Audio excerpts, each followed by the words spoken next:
let's take a look at this cartoon. What's that? All right, that's the cartoon, and you understand it will be all around us, so you can see it. Please, Rosalia, could we have it on the other screens also? All right, wow. They are all over, so you can see right behind me. Actually, there's one here, there's one there. You can see them. So, comments on this. This is the census is still on. We have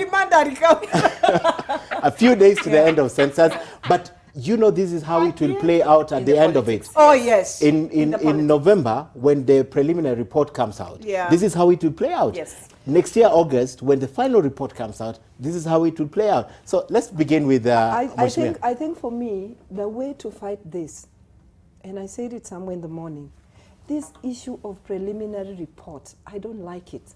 Why don't I like it? Because this is head count, isn't it? When you give a preliminary report in 3 months and said, for example, Kisumu, you had 10 people, for example, and then next year, August, you come up and say, Kisumu, you actually had 2 people. This is going to create a lot of tension. Okay. And it is going to create a lot of mistrust, and people are actually going to believe that somebody has doctored or somebody has influenced the outcome of the final results. So for me, I would like to urge the government that take your time, but when you do give us results, don't give us preliminary results. Can you give us the real thing? But there'll be apprehension if it doesn't happen in 3 months. Yes. And so the law demands 3 months and then 1 year. No, what I'm saying, yes, because they made it easier now, it's not about papers. Yes. Okay, so they just have to analyze because it's digital. Mm-hmm. So for me, I would think that if this preliminary, and then because we saw what happened in 2009, yes, when you had results were released, yes, and then after that, results of 8 counties or 8 constituencies were disputed, yes, and then withheld. So it creates a lot of acrimony and a lot of mistrust. So the government has to do something about that. But I also want to say that looking at this, looking at what's going on here, yes, this is actually brought about by politicians and people who are asking people to do the wrong thing. For example, move from Nairobi, come all the way to Kakamega, be counted there, because that is what you must do. Heck, this is a census that is counting people. Okay. And you can be counted wherever anywhere you are, even at the airport. Okay. It doesn't mean that you must go to Kakamega, even if you don't live in Kakamega, but so you are a Luya, go there. Because when you come back to live in Nairobi, you are going to strain the services of Nairobi because you are not counted within there. So Nairobi is not catering for the facilities that you are going to.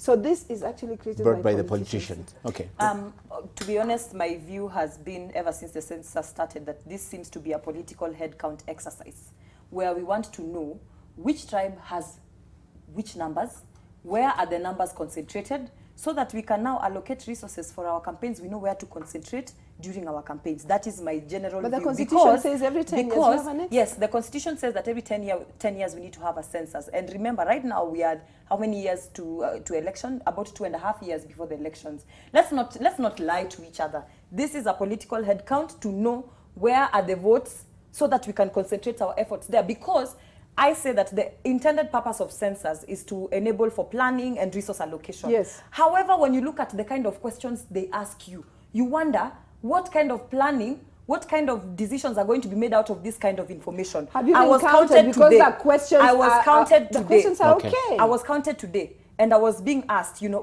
one of the questions I expected to, because if this is for planning purposes and for resource allocation purposes, I expected to be asked, what are some of which services, which government services do I have difficulties accessing? Because the whole idea behind census is that we want to know how many people are in a certain constituency or how many people are in a certain county, so that when we are planning for resource allocation, amongst other factors that we shall consider, we will consider that this constituency has 20,000 people, and therefore when we are allocating bursaries, we know that we give them this number of bursaries. But now you see, my problem is that if the number of people is the only basis upon which is one of the main bases upon which we are going to be planning, forgetting that the critical questions that should be asked is that, okay, we've come to West Pokot. What are some of the concerns you have? Maybe the biggest concern that West Pokot has is access to water. They don't even have agriculture soil to be able to farm so that they can produce produce food. So when you're asking somebody from Turkana, when was the last time they accessed their computer? Because that is what I was asked. Do you have a laptop? When was the last time? Do I have horses? Yes. Do I have cows? I was asked, do I have livestock? Okay, it was actually on the list. Okay. we have to different consider And it on was the actually cartoon. on the list. So Yes, for me, yes. so for me, my worry is that the purpose of this census is supposed to be planning, but the questions that have been Don't support designed that. do not support Support the ideology behind planning. Because at the end of the day, when you look at this, the biggest question should have been, what are the services that I, for instance, have difficulty accessing? I will Okay. tell you that maybe my road, the roads are poor, so if I'm a farmer, I'm unable to transport my goods in time, and that means incurring a bigger cost, that means making loss, so that now later on you start thinking, okay, fine, so we probably need feeder roads into this particular constituency. I don't Okay. think that is Okay. what census, the questions that should be in census. No, but that's what she would have wished This is to what see. I want to wanted, have because wished. census is about And- counting the people, knowing the numbers that you have in Yes. particular Okay. places. And that is We'll why- come back for the and closing in line- remarks. in line with this cartoon, let me Raymond. just finish, Mheshimiwa. Yeah, And please in do. line with this cartoon, when they're saying we've been rigged out of the census, that's why I kept saying at my starting statement, I said that this for me is a political head count. Okay, political head count. For me, first of all, we have technology. If you want to do a political head count, it is so easy today with GPRS. And today, if we want to know, Ken, if your home has a toilet, it is you will just click, and it brings until how you've painted and everything. So first of all, let us not go into the issue of it is a political head count, because our constitution says we will be counted, and it is global. It is a global way of doing census. And this time round, I think the government tried its best to look at the tool of the UN and use it just to get to know how is Kenya moving also. Because you're not going to share, this is information you're going to share globally also on your SDGs, how you are. And therefore, the questions are very critical. And for me, if you're being asked about livestock, there is a purpose. Because in the end of the day, when they analyze the whole data and now sector it into different sectors, you'll realize at what point in terms of our livelihoods, are we really a country of middle income, or are people so poor and yet we assume we are already a middle income country? Okay. What is the GDP that we can say percentage of Kenyans are living? Are they below $1 or they have moved? So all those questions in the end will have to bring a planning process. Okay. In the end, I know for us politicians, fine, we will want to say it's a head count, we will want to say it is good for sharing revenue. But I know there are questions where you are asked, how many children do you have? You say even the ones who have passed on, and at what level? And so that you deal with the mortality rate and ask yourself, why is it in this region? It's higher than the other region. It's higher than the other region. Ken, So I there are think many to Time for answer closing that, remarks, Yeah, just no, because- this is not my closing remark. Okay, Please do it together with your closing remarks, because I have to let you go. It's midnight. Okay, I think the way we should clear what her concerns is, yes. remember that census comes after every 10 years. Yes. Okay? And remember, delimitation of boundaries of our constituencies also must come after census, but within 8 to 12 years. So I think the way we must cure this, so that we don't tie census too much to politics and too much to delimitation of constituencies, is that we still, if we have consensus today, the last delimitation that we had was in 2010. So now we still have, after 12 years, we have up to 2024, I think. Yes. 2024. So what we should do, we should not actually do boundaries review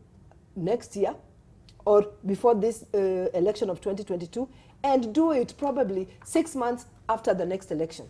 If you do that, people will demystify and not really try to transport people from here to there, because we must beef our constituencies, because after this census, there'll be some that will be deleted, and there will some, we have to delink it from that. Okay. And that is the way we can cure it. But I want to say this as my closing remarks. And as 1 I minute. said, Rosella says 1 minute. I know I've drunk a lot, but a lot of water, but I want to say this very clearly. That's why I'm sitting up. I want to thank these two gentlemen. I want to thank the President, Uhuru Kenyatta, and I want to thank the Right Honorable Raila Amolo Odinga for one reason, for bringing an atmosphere, a peaceful atmosphere where things can happen. Because of what they did, this handshake, we are able to begin to see the fight of corruption actually coming up. Before, what you'd see is Honorable Raila would be pointing out the corrupt deeds, and what the Jubilee of Uhuru would be doing would be so defensive, and we would make no headways. But today, that atmosphere has allowed us to actually see whether we are not achieving, whether we've not seen it to the end, but to see cases where people are being held to account and being brought to book. And I think that's great. So I want to thank these two guys. Do you think?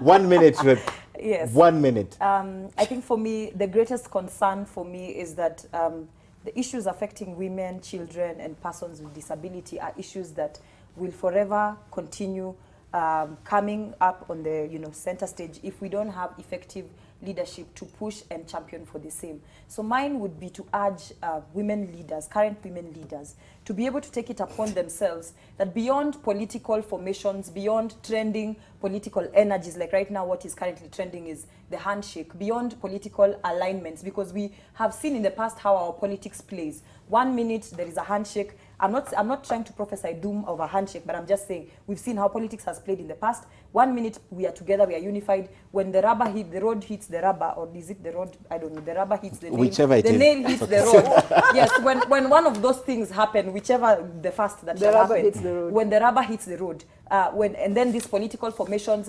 disintegrate, what becomes of the women agenda?